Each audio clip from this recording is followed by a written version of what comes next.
बहुत समय पहले की बात है। एक साहूकार के 7 बेटे और उनकी एक बहन थी जिसका नाम करवा था। सभी सातों भाई अपनी बहन से बहुत प्यार करते थे, यहाँ तक कि वे पहले उसे खाना खिलाते और बाद में स्वयं खाना खाते थे। एक बार उनकी बहन ससुराल से मायके आई हुई थी। एक दिन शाम को सभी भाई जब अपना व्यापार व्यवसाय बंद कर घर आए तो देखा उनकी बहन बहुत व्याकुल थी। सभी भाई खाना खाने बैठे और अपनी बहन से भी खाने का आग्रह करने लगे, लेकिन बहन ने बताया कि उसका आज करवा चौथ का निर्जल व्रत है और वह खाना सिर्फ चंद्रमा को देखकर उसे अर्घ्य देकर ही खा सकती है। चूंकि चंद्रमा अभी तक नहीं निकला है, इसलिए वह भूख प्यास से व्याकुल हो उठी है।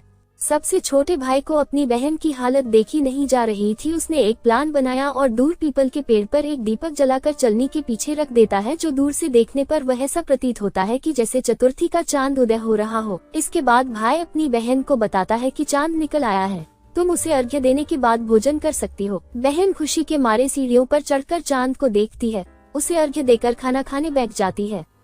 वो पहला टुकड़ा मुंह में डालती है तो उसे छींक आ जाती है, दूसरा टुकड़ा मुंह में डालती है तो उसमें बाल निकल आता है और जैसे ही तीसरा टुकड़ा मुंह में डालने की कोशिश करती है तो उसके पति की मृत्यु का समाचार उसे मिलता है, जिसे सुनकर वह बौखला जाती है।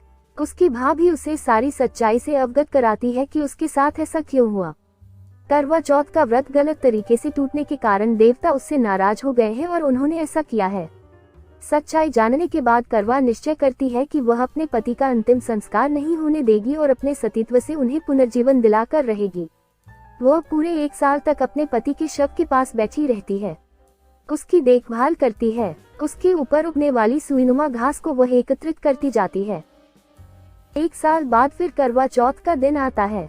उसकी सभी भाभियां करवा चौथ का व्रत रखती हैं।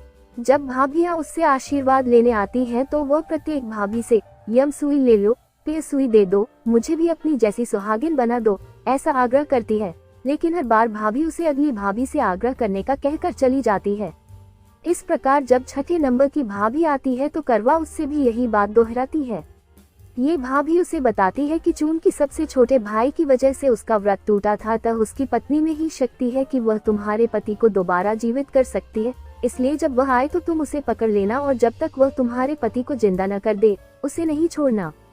ऐसा कहकर वह भाभी चली जाती है। सबसे अंत में छोटी भाभी आती है।